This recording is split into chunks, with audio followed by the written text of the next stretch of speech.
Le plan de transition écologique et solidaire a été adopté en 2021 par l'Assemblée départementale. Il regroupe un ensemble d'orientations et d'actions visant à réduire l'empreinte carbone et environnementale de la collectivité, tant dans le cadre de son fonctionnement interne que dans la mise en œuvre de ses politiques publiques.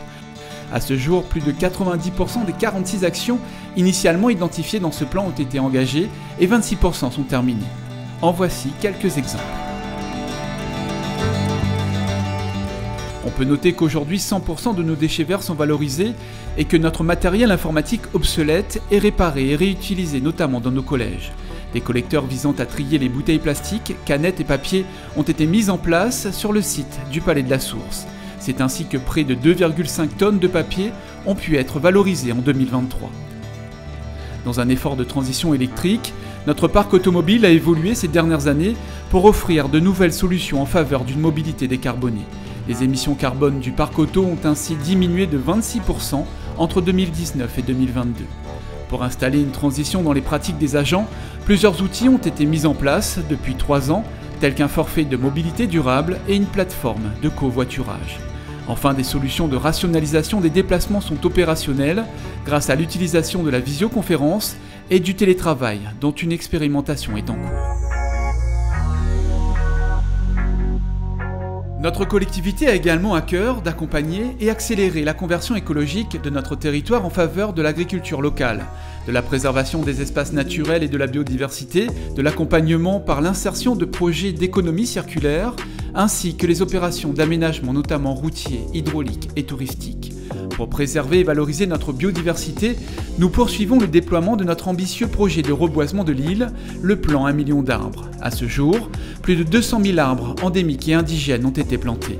Une campagne de communication est lancée pour sensibiliser à la lutte contre les espèces exotiques envahissantes.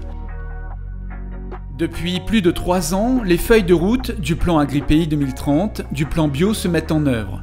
Nous aidons les agriculteurs dans leur conversion à une agriculture biologique, soutenons l'ensemble de la profession pour maintenir les capacités de production et accroître la souveraineté alimentaire de notre territoire. Nous pouvons être particulièrement fiers d'avoir lancé le label 100% La Réunion. Le département déploie par ailleurs un projet alimentaire territorial fédérateur autour d'un objectif central, celui de favoriser une alimentation saine, locale et accessible à l'ensemble des Réunionnais et Réunionnaises. Le département, en tant que chef de file de l'action sociale, intervient en faveur des publics les plus vulnérables. Le département agit en sensibilisant et en partageant des informations et bonnes pratiques liées à la transition écologique autour du recyclage, du faire soi-même, des éco-gestes à la fois écologiques et économiques. C'est par exemple à l'occasion des forums territorialisés de l'action sociale et de l'insertion que de tels ateliers sont proposés. Nous associons aussi tous les Réunionnais à ce grand mouvement grâce également à la mobilisation des collégiens sur des thématiques telles que l'éducation au développement durable, la préservation de la biodiversité, la lutte contre le gaspillage alimentaire, la promotion et la valorisation des produits locaux dans les restaurants collectifs des collèges, la distribution de fruits et légumes ou encore la valorisation des biodéchets. La réussite du plan de transition écologique et solidaire repose tout d'abord sur une prise de conscience de l'état de dégradation de notre planète et un changement de comportement tant individuel que collectif. C'est ainsi que nous avons mis en place en interne des formations dédiées à la compréhension du changement climatique ainsi qu'à la préservation de la biodiversité. Une éco-tribu composée d'une vingtaine d'agents ambassadeurs du climat a vu le jour et près de 1000 agents ont été formés au changement climatique. Les acteurs locaux, habitants et citoyens sont également mobilisés et accompagnés pour leur permettre de mettre en œuvre leurs actions grâce au budget d'initiative citoyenne, actuellement dans sa 2e version.